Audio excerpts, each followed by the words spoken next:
Hi, we're continuing with the readings of the Yamas and Niyamas by Deborah, Adele.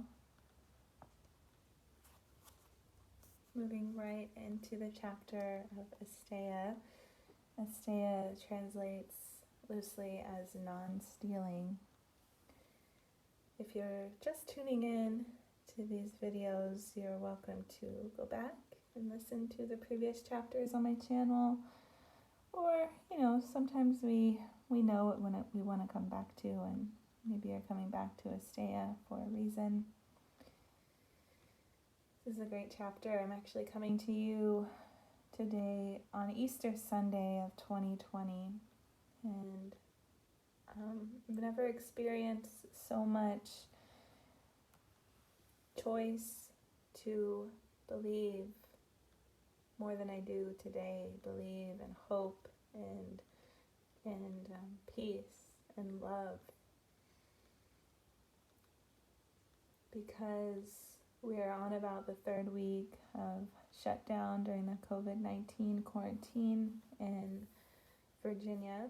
It's been going on longer than that around the world, but it's been kind of a roller coaster of emotions and feelings and during this time.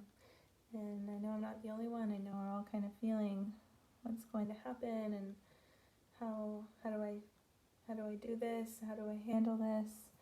But if we can find some sort of glimmer of hope, some sort of feeling of love throughout your day, within yourself, within your heart, and even finding moments of joy and not feeling guilty about feeling that, even during a hard time when the world may be suffering.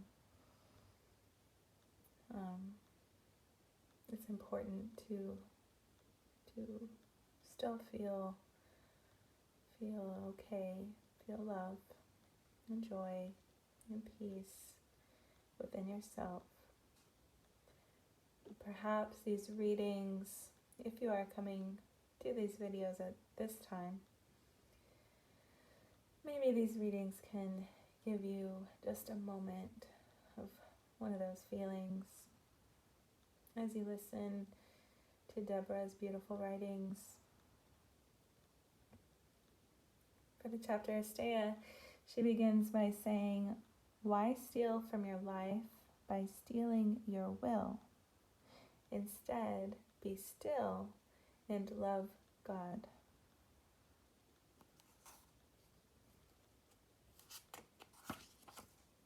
Happy Easter. Be still and love God.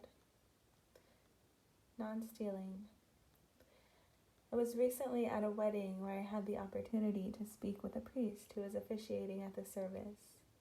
Trying to make conversation, I asked him if, in all his many years of several hundreds of weddings, he had ever had the experience of a wedding being halted at the last moment. He relayed the following story. It seems that the day of the wedding, the bride-to-be discovered that her almost husband had slept with a maid of honor the night before. She didn't tell anyone about this discovery, but proceeded to prepare for the wedding as normal, walk down the aisle, and stand at the altar. The service proceeded up to the point in the ceremony where the priest asked if there was anyone who objected to the marriage. At this point, the bride spoke, saying, "Yes, I have an objection. I can't in good faith marry a man who would steal from our future together with his actions of last night." She then proceeded to walk down the aisle and out of the church, leaving a stunned groom at the altar and a silent crowd in the church pews. Like the bride in the story above, the third jewel, Asteya, or non-stealing, calls us to live with integrity and reciprocity. If we are living in fears and lies, our dissatisfaction with ourselves and our lives leads us to look outward with a tendency to steal what is not rightfully ours. We steal from others, we steal from the earth, we steal from the future, and we steal from ourselves. We steal from our own opportunity to grow ourselves into the person who has a right to have the life they want. Stealing from others. An outward focus leads us to compare ourselves to others and to send our energy into their lives in unhealthy ways. When we compare ourselves to others, we either find ourselves lacking, which makes us feel somehow cheated, or we find ourselves superior, which leaves us feeling somewhat arrogant.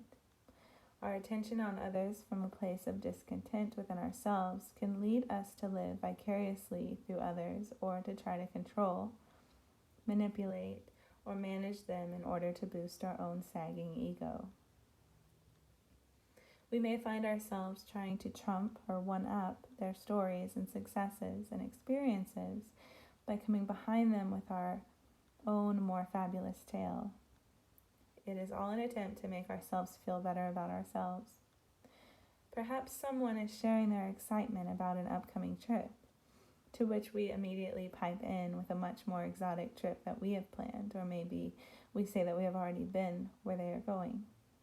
Either way, the conversation becomes about us and our trip, and we have stolen their excitement about their own trip. We do the same with others' successes. We can even do it with death. For example, if someone's mother has passed and we shift the conversation to our story of losing our own mother, we are making the situation about us instead of being present for the other person. Or perhaps we steal from others by not paying attention to them or discounting them. In all the instances where we steal, we have made the situation about us, not about the other. Whatever words have or haven't come out of our mouth, the intent has been to serve others, not the other. When we feel unhappy with ourselves or our lives, we have a tendency to drag people down with us and make snide comments that come from jealousy. When we are genuinely caring of the other, that caring finds expression in ways that feel supportive and tender to the other. When I was training with Yogi Bhajan, he used to say, "Be a forklift, you should always be lifting people up." The question we can ask ourselves in our encounters with others is, does the other person feel uplifted and lighter because they have been with us, or do they feel like something precious was taken from them? Have we brightened their day by taking a moment to listen, to sincerely compliment them, or simply to smile? Stealing from the earth. Not only do we steal from ourselves, but we steal from the earth. We forget that we are spirits having a human experience. We are visitors to the human experience. We are visitors in the fullest sense of the word. You wouldn't go to a friend's house for dinner, complain about the food, leave your trash lying around, and walk off with the candlesticks because you wanted them. And yet, this is so often how we treat our world. We are visitors to this land, to our bodies, to our minds. To fully appreciate this reality is to accept that nothing on this physical plane does or can belong to us. To own something then becomes a form of stealing. We use the term I, mine, and my with almost everything. My house, my car, my clothes, my kids. We even say, I had a flat tire.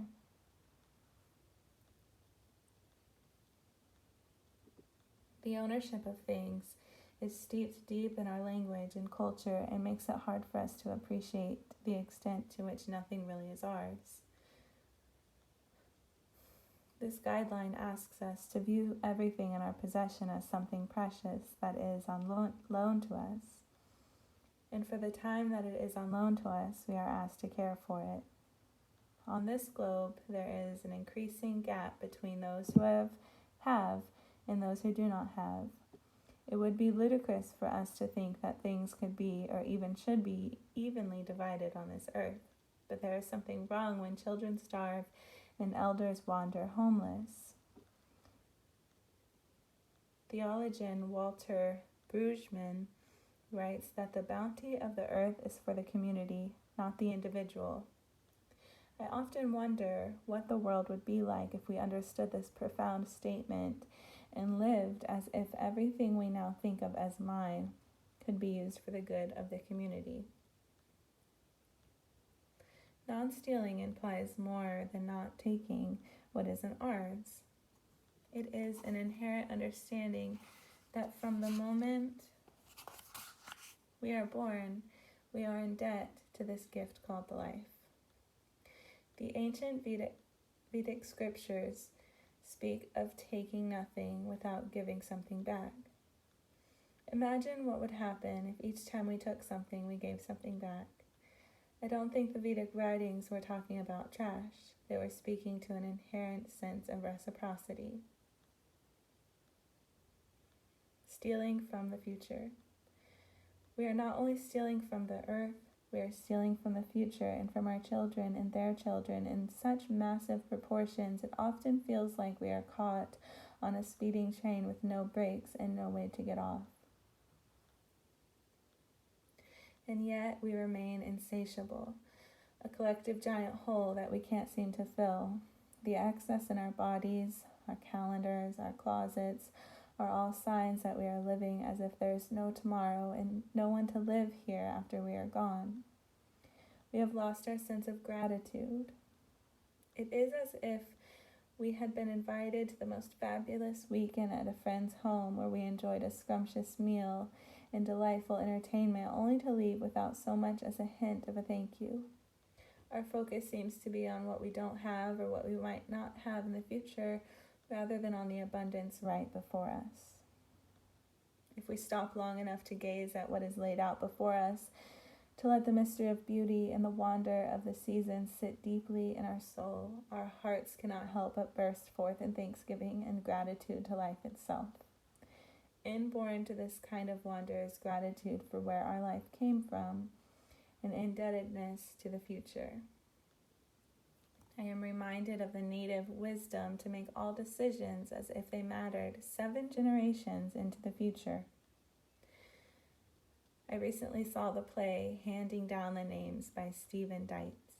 It is the story of 200 years of German ancestors, beginning with those who left the German states to become farmers along the Volga River in Russia, eventually immigrating to America. The story is profound in its ability to show the strength of the people and their love and hope for future generations. As Dietz states, my ancestors picked sugar beets for generations so that now, in 1995, I can pick words, tell stories. I left the play with intense emotion. My ancestors sacrificed so much for me. They endured hardships beyond my comprehension with only one thought, that of the upcoming generations. They literally gave their lives to create beauty on the earth and better times for the future. In that moment, I realized the incredible love that my life stands on. Remembering our ancestors and the mystery that brought us into being is a way to reframe the sacredness of our own lives and the sacredness of the lives that will come after us. It is to find ourselves as current caretakers in this lineage of past and future lives. It is to find ourselves with our direction pointed to those who will come after us. I felt this lineage the other night when I was up into the early morning hours having a discussion with my teenage granddaughter. In this conversation, she chose to express her view of what is facing her. From the standpoint of her and her friends, they are inheriting a huge mess that feels almost insurmountable. In chemistry class, they had covered the capabilities of nuclear destruction, the long shelf life of nuclear material, and the challenge of nuclear disposal. In another class, they spoke of the world's hatred and fear of this country. In another class, they spoke of the challenges and choices they will have to make about genetic research. As she continued, I could only shake my head and say, "I'm so sorry. It shouldn't be this way for you." My heart felt heavy. Stealing from ourselves.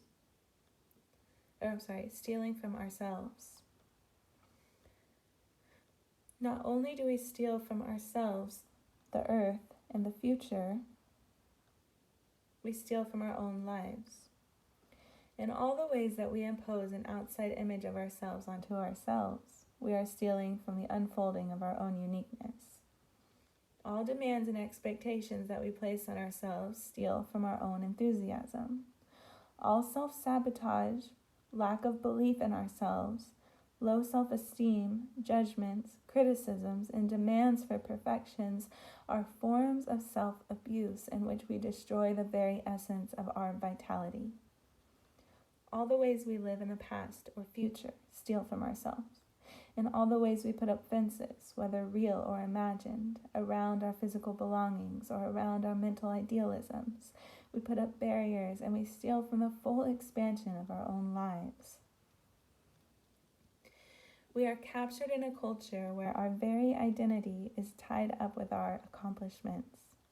We wear all we have to do like a badge on our shirt for all to see. In this rush to get to the next thing, we have left no time for ourselves to digest and assimilate our lives. This may be our biggest theft of all. We need time to catch up with ourselves. We need time to chew and ponder and allow the experiences of life to integrate within us. We need time to rest and to reflect and to contemplate. I experienced the truth of this need a few years ago when I was on the fast track. After 3 years at a grueling pace, I woke up one morning to realize I no longer had access to the experience of my life. It was one of the strangest feelings I have ever had. I have no other words to describe the feeling except to say that I no longer could remember any experiences of where I had been or what I had done. It was just too much for my system. I was in overload and my system shut down.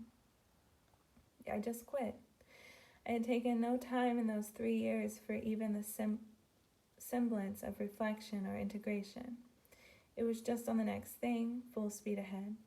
Because I had not taken time to pause and allow my experiences to become part of me, I did not get to keep the experiences. They were gone. I had stolen this part of my life from myself. Shifting our focus.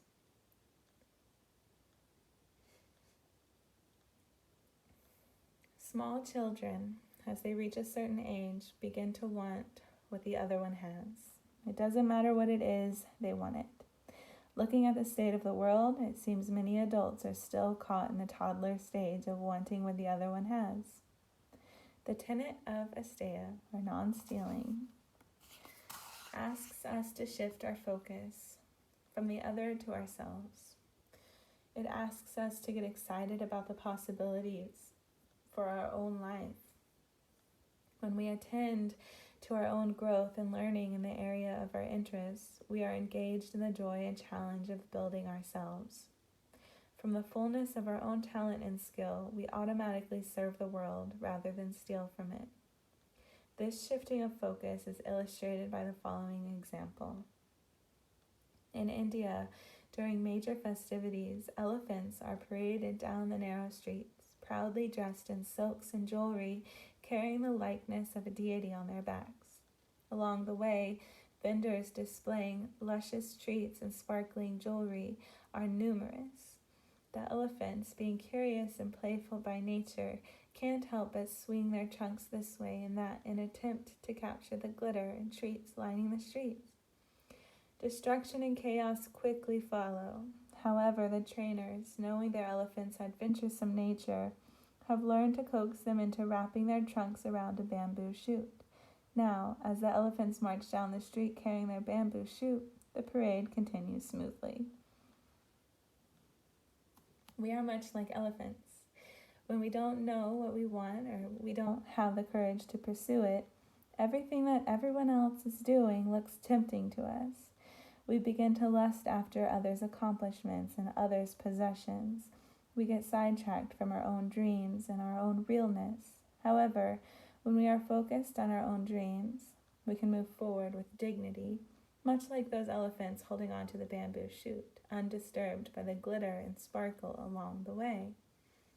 By holding on to our bamboo shoot, we can begin to build our competency and create the circumstances within us to have what we want. Building our competence. My spouse tells a story about how he used to glue himself to the TV to watch the Olympics every 4 years. There he would sit, slumped over his chair hour after hour with mayonnaise on his protruding bare belly from eating more food than he needed, telling himself, that when the next Olympic Games roll around, he would be representing the United States as a skilled, in-shape athlete. When the next Olympics rolled around, he was still in the chair, watching, a spectator to what he wanted. The Sanskrit word adhikana means the right to know or the right to have. This word challenges us to the reality that if we want something, then we better grow the competency required to have it. Like the story above, we can dream and wish all we want, but we only get what we have the competency to have and keep. Anything else is stealing. Think about people who win big bucks in the lottery and within a year are back to being broke. Or think of CEOs who run companies into the ground because they don't have the skill to manage a huge corporation. In both of these cases, these people are stealing. They are trying to have something beyond their competency. Our outcomes in life are consistent with our abilities, not necessarily our wishes or goals. Competency includes the ability to see what is right before us. I used to tell myself a story that I worked hard and prayed hard, but never really got what I was after. Now as I look back, I understand that I didn't have the competency to see that what I had worked for and asked for was right in front of me, and I couldn't contain it or sometimes even see it. A colander is an excellent example of adhikara. We may seek something so earnestly, and yet if we are full of holes like the colander, what we want will always elude us. Building our adhikara is plugging our holes by growing our competency in the area of our desires. Building our competency takes practice and learning. Preparing ourselves to hold what we want is an exciting full-time job. It moves us away from any victim stories into full responsibility for our lives. How many times do we wish for more money, but we wouldn't have a clue what to do with it, at least sensibly, if it showed up? Asteya, or non-stealing, demands that we become capable of stewarding what we ask for. Learn about money and investments. Be savvy with the money you do have. Be prepared, be generous, have the adhikara for what you want. You may have seen the delightful film, My Big Fat Greek Wedding. Niyamas was a struggling comedian who told stories about her Greek background and her non-Greek husband. Rita Wilson, wife of Tom Hanks, caught Nia's comedy routine one evening, loved it, and thought her story would make a great movie. Nia Vardalos was prepared. She had already written the movie script. In Nia's words, Rita Wilson is Greek, and she came to the show and she said, "That should be a movie," and I handed her the screenplay. She sent her husband Tom Hanks to the show. He called me up and he said, "We're going to make a movie and you're going to play the lead role." Nia Vardalos was ready. If we are not prepared to contain our deepest desires, we can easily find ourselves stealing in all kinds of inappropriate and destructive ways. This jewel asks us instead to focus on our desires and then build the competency to have them. It leaves us with the question, are you available to what you want? It opens the door for us to seek out mentors and learn from people who have already accomplished what we are seeking. It also opens the door to the fun of learning new things. We can find someone more accomplished and skilled, maybe even radical, than we are and learn from them how to plug our own holes of incompetence. And so that we don't steal from them, we can compensate them fairly. When I realized that somewhere along the line I had forgotten how to play, I hired my teenage granddaughter as my play coach. Not only did she enjoy creating scenarios for our playtime and giving me play assignments to do on my own and getting paid as her grandma's coach, but the whole process brought me into a new world of adventure and fun, as well as deepening my relationship with my granddaughter. In the book The Ultimate Gift by Jim Stovall, we meet a self-made billionaire named Red, who is about to die. Discerning where to leave his companies, investments, and other assets, Red looks at his family and sees only selfishness and greed. a family spoiled by the money that has made their lives so easy. Red decides to make amends with one of his grandsons. The story unfolds as, after Red's death, the will is read to a family gathered in high expectation, only to leave one by only angry at what the will has revealed. However, to the grandson Jason, Red leaves 12 tasks that must be fulfilled in order for Jason to receive his inheritance of unknown monetary value. Task by task, a begrudging Jason learns important lessons about the value of work, friendship, service, etc., until he has become an entirely different person. Rather than a spoiled trust fund baby, Jason is now a competent, compassionate, skilled leader, ready to give millions away to people and projects that can make a difference. In case you aren't familiar with the storyline, I won't spoil it for you. Suffice it to say, by the time we know what the full monetary value of Jason's inheritance is, it doesn't matter to Jason or to us. In the story above, the grandfather had the foresight to give his grandson step-by-step tasks that, should he succeed at each task, would grow Jason into a person competent to have $1 billion worth of investments handed to him. I think life is like this. It gives us tasks that, should we succeed, grow us into the kind of people that life can trust with important things. And like Jason, often we mistake these tasks as a burden rather than an opportunity to grow our compassion and skilled level. The grandfather knew that it is not the accumulation of things that ultimately gives us satisfaction, but the accumulation of values and competency. The jewel of non-stealing asks us to build our competency with life itself. Where stealing unleashes pain and suffering on ourselves and others, building our competency opens up a world of joy and possibility. It is a grand adventure to turn our attention away from stealing and towards the lifelong task of shaping ourselves into someone of value.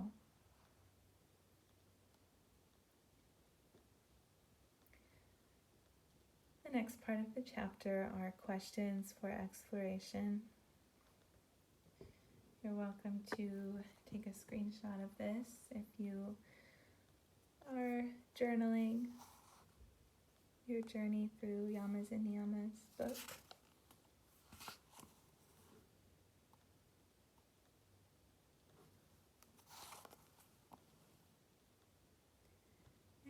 And next video, we'll begin with Brahmacharya.